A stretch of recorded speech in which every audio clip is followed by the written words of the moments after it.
First time the test is going to be how can Diaz handle adversity. The 8th round was a huge round for Juan Manuel Marquez. 40 out of 85 by CompuBox numbers. Diaz landed only 18 out of 70. Harold Letterman's scorecard begins to tighten. Marquez making his patented mid-round rush. He's the heavier-handed fighter, and he's the more accurate puncher. And it's starting to take its toll on Diaz. Another CompuBox milestone.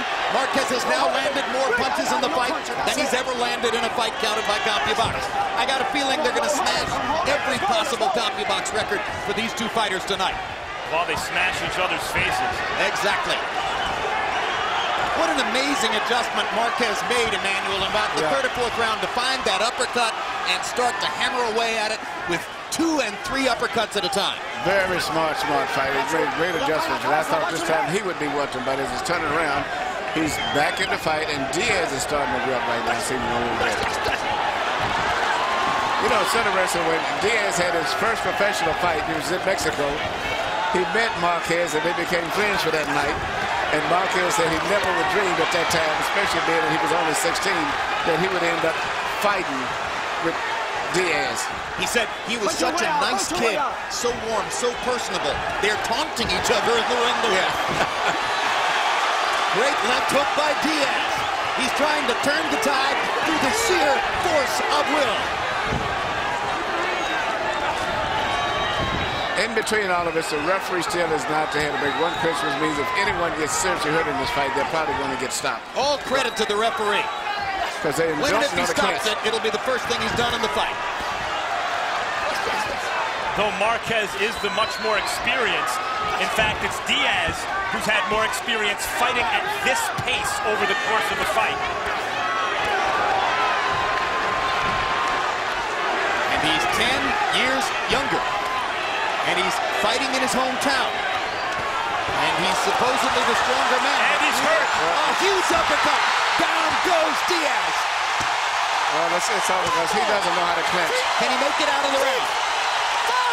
35 seconds to go. A very brave Juan Diaz will probably go back to fighting. A experienced fighter would probably clinch, but I don't think that's what he's going to do. And look at Marquez go to the body. Look at him go to the body to try to set up the finish. And what a right hand. And that will be that.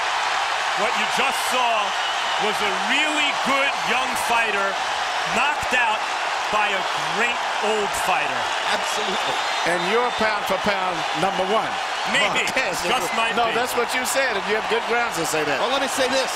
That's as sensational as any performance Manny Pacquiao's ever produced, for sure. No discredit to Pacquiao, who is great. Marquez is just as great.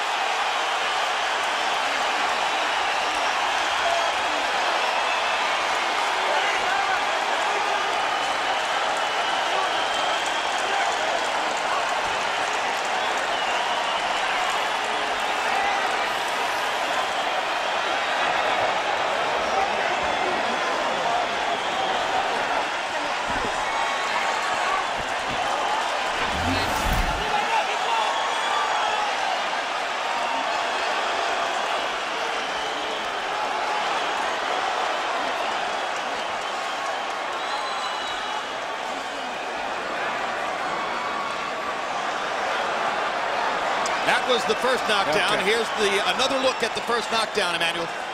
The right hand, but what amazed me was the precision and the accuracy of the punches from Marquez. He didn't miss too many punches, and he was punching from all angles, even as he was twisting and turning. The mark of an experienced fighter. A straight right hand, and then the uppercut produced that first knockdown. The second knockdown is really almost a formality on a brilliant right uppercut. The one thing that Marquez set up by the body shots. Marquez mixed up his punches. He threw punches over the top, and then he threw punches up underneath. The sheer professionalism of the knockout, an amazing thing.